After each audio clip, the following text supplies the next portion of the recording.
One of the biggest mistakes Shopify brands make is making changes or updates to their website based on opinions or thoughts instead of data. So maybe somebody says, let's make the button bigger. Somebody else might want more images. Somebody wants to redesign the entire product page. But what if we actually looked at the data and the customer behavior and allowed that to make these decisions? So what we're going to do in this video is kind of walk through a realistic example using the sample analytics that I built here with Claude from an example Shopify product page. So we're going to look at what customers are dropping off, use AI to help brainstorm improvements and kind of figure out, okay, how can we make um, improvements here from the data, and then redesign the page based on these insights. Then look at the before and after with a hypothetical A/B test to kind of see what the improvements were. So looking at this mock dashboard that I have here built in Claude, imagine that there was a product page and it's been receiving, consistent traffic for a few weeks now, right? At first glance, nothing looks too terrible, but once you dig in the analytics here, we're gonna see a couple problems, right? So, for instance, we're gonna see that the average scroll depth is only 32%, so a lot of people aren't even reaching the midpoint. We're on the review section only has 8%, right? They're very near the bottom, so customers aren't even leaving reviews. The shipping policy, right? 2%, hard to find. So maybe what happens is, customers can't even find the shipping policy, but then all of a sudden we're getting a lot of support emails. Hey, what's happening with, shipping? Why is it taking so long? Maybe how can I return this product, right? And maybe all the information was listed in the policy, but again, it was hard to find, so it never got clicked on. Um, Product gallery only 15%, right? So customers aren't really even interacting with that section. That might need to be improved. Frequently asked questions, only 4% of customers are interacting with it, so that the answers are coming too late. Again, customers aren't even interacting with that. And then the sticky add to cart, maybe that could be a useful tool, but we don't have it even built yet. So, um, 0%. And so you'll notice here the summary based on some of the data is that customers aren't even making it halfway down the page, which means they're never even seeing reviews, FAQs, or shipping information. So the problem probably isn't the content that we have displayed on our PDP, it just might be where it's placed. So that's where we need to, of course, make changes and figure out, okay, based on this data, how can we make improvements? We look at our bounce rate. It's almost 50%. That's a high bounce rate. Conversion rate 1.4%. That definitely could be improved.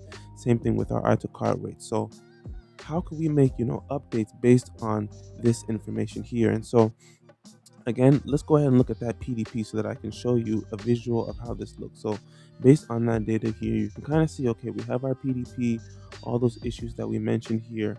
And if I go and I click on show funnel issues, right?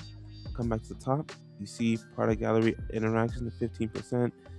It's static here. So customers don't really have any, inclination or any desire to really interact with that. The reviews, again, here, this is all the way down here. This could definitely be improved in terms of where the position is on the page. Same thing with the FAQs, and then the same thing with the shipping policy. So instead of just randomly changing things, let's say on our team we're like, hey, let's just redesign the whole PDP, but we didn't actually look at some of this data here. That might not be the smartest approach. You want to use this data given to you to be able to see, okay, what kind of changes are we making? So if we're looking at this data, right, let's say the first problem is that customers stop scrolling early, only 32%. Let's think about what could be another reason. Maybe the page doesn't show enough value, right? So if we come here, I'm just looking at this page. There's not really enough value for me to, you know, want to even scroll. So maybe that's why we're only at 32% because there's nothing here that's really telling me, okay, I see an image, I don't see, a description about the product. I don't really see too much information. So I'm just going to go back. I'm just going to click away. Maybe I found this product from an ad, but nothing is really telling me, why should I keep scrolling? So it doesn't communicate enough value. I could bounce, right? The second problem that we mentioned is nobody's reading reviews. Maybe that's because we have our reviews all the way here. So maybe do we move them up a little bit? We see here that we have reviews mentioned here, but maybe if we move them up a little bit on the page, higher on the page, or we look at possibly improving that layout, maybe we can get more customers to actually read our reviews.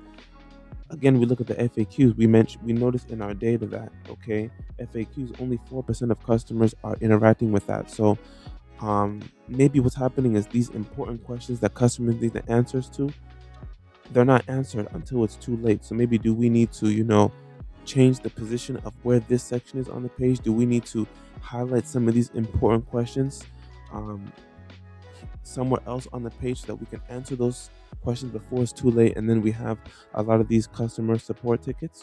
Let's brainstorm. Maybe how can we improve that? Maybe going back to the product images, we notice that customers aren't really interacting with that. You know, it's not encouraging customers to want to, click through and look at more images. So maybe do we look at, doing like a different type of gallery, maybe like a slider, where you can just have an arrow here and click through the different images. So, just coming up with solutions based on our data is always the way to go. So that way we can look at our analytics here and find, okay, we have all these issues. Let's break down our PDP, right? And then see, okay, with all these issues, what are some potential improvements that we could actually implement to make our page better? And then this is where AI is so helpful, right? Because you see here how we had this, where was let me come back to the analytics dashboard. You see how it has like a summary here of some of the issues. That's where you could easily take all your data, put it into something like ChatGPT, and then you can say something like, here are our analytics from our PDP. We're only getting 32% of customers to scroll. We're only having a review section 8% viewed. Shipping policy clicks is 2%. So we have all these issues here. Based on this behavior, what changes would you recommend? Right now, obviously, we're not just going to blindly follow whatever ChatGPT says, but at least it's going to give you a working point that you can work alongside with your team, use the findings from AI to be able to make improvements, right? We're not asking AI to redesign the whole page for us. We're just asking it to help generate ideas based on the data given to us here. And then, ChatGPT might come and might say things like, move the reviews higher, make trust signals more visible, simplify our copy. Maybe our copy is too confusing, right? Add a sticky add to cart, bring the shipping information above the fold, improve the image hierarchy, test out using sliders. That's where you take these ideas and then you and your team look at, okay, which ideas make sense here, which ideas maybe aren't really useful for us, and can we skip? So you can think of AI as like another extension of your team, not just the final, decision making. So once you have all of these, ideas and these hypotheses and these things that you want to implement, that's when now you can go in and you can build out your new page based on the improvement ideas that you have. And so now you see our new page, all of the different suggestions that we've implemented into our PDP, right? So for instance, with our review section, maybe we decide, okay, let's move our reviews up. With the thinking process of, if customers aren't receiving reviews or they're not looking at our reviews, let's bring them closer to where the purchasing decisions are made, right? Maybe the same thing with our shipping and return information. We actually want to bring that above the fold instead of having it way towards the bottom of the page. We don't want customers to have to search for this information that helps them feel more confident in their purchase. Let's move it up so that they can see that information. Same thing with the sticky add to cart button, right? Maybe we realize that we need a sticky add to cart button. So let's work on implementing that. You see here we have our sticky add to cart button right there, right? So as they're scrolling and as customers are reading through the product details, it's the option for them to purchase is always within easy reach, right? And you notice here with this new PDP, we've also cleaned out a lot of that unnecessary text. We really want our visitors to scan on the page and scan this information, not read through huge long paragraph. This isn't a blog article, right? It's a product page to help them purchase a product. So we want the information to be as digestible as possible, right? And you'll notice even here with the product imagery, look at our images. As you have, every image has almost like an identifier under the image, right? Lifestyle, close up, in use, video demo. You can use these different lifestyle photos to answer questions that customers may have visually. So this is really helpful here, for customers, right?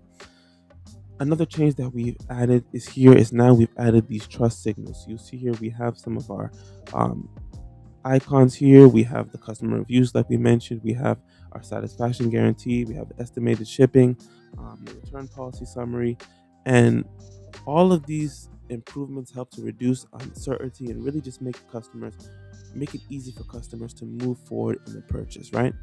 So, let's say we have this new page built, right? We have our hypothesis, we have all the things that we want to prove, and we built this new page. Now we want to run an A/B test, right? We have our before page, we have our after page. Now we want to run that A/B test and kind of see, okay, what are the improvements based on these tests, right? You'll notice here. Okay, we noticed that the scroll depth improved, review engagement it improved. Wow, FAQ clicks improved, add to cart rate improved, conversion rate it improved a little bit. Now, of course, these aren't guaranteed results, but hopefully, if you're able to test these type of changes based on customer behavior, based on this data that we mentioned earlier, based on this data that we mentioned earlier, we tested, we iterated, we built a new page, and then now we saw that these improvements were made. And notice that we didn't redesign the whole page. Sometimes when I've worked with brands, or you'll see kind of brands who want to make improvements, they'll say, "Hey, we need a site redesign. We want to redesign the whole BDP, redesign the whole PDP." And maybe it's not always a full redesign, right? Go back, look at your data, use AI, like we said, brainstorm, and break things down. You'll notice that from this before to this after, we didn't redesign the whole page. We just looked at the data and found what improvements we could make, removing that friction and just making it easier for customers to make that purchase. But we focused on what the analytics said, not on what we think. We focused on what the analytics suggested was getting in the customer's way, to make those improvements. So the biggest lesson here is that it's not where hey, we removed the reviews, or hey, we added a sticky add to cart button, or hey, we added trust buttons or trust icons. But the biggest lesson is that we start with evidence, we start with proof, we start with data. Data is what helps us identify these issues. AI helps us as well to be able to brainstorm solutions with a team, and then we use this analytics and we use AI to test these ideas instead of just relying on our opinions. So that's something that we really want to keep in mind as you're making improvements to your storefront, your product pages, your website as a whole, is to use the data here. And if you're making changes to your Shopify website without looking at analytics, you might be solving the wrong problem. So that's why, again, like we said, you want to use that data here. And so that's what we do at here at as ZQDO, is we work with brands like you to find out how can we make improvements to your pages, to your product pages, to your collection pages, to your website through data. How can we make these improvements? So feel free to take a look at our website here. Working on a lot of cool stuff lately. Find out what other people have said. Look at some of our case studies and projects that we're working on. Working on a lot of cool stuff lately. Would love for you to take a look around the website and see some of the cool stuff that we're working on. But once again, the whole goal here is to use data. So if you're looking to make improvements, if you're looking to optimize your storefront, and you want a second pair of eyes to provide you with that support to be able to make improvements over time, that's what I do. I'm an extension of your teams. I work with you for as little or as much as you need, even if it's a couple hours a week, to provide that additional conversion rate optimization support. If you're just looking for development support, anything with regards to Shopify and improving the whole user experience, if you need that extra layer of support, that's where I come in. I'd be more than happy to have a conversation and see how I can help out. So once again, feel free to take a look around the website. Link is going to be down in the description. And if you have any questions at all, please feel free to reach out. And hopefully this video was helpful to be able to see how you can use your analytics and your data to improve your Shopify website.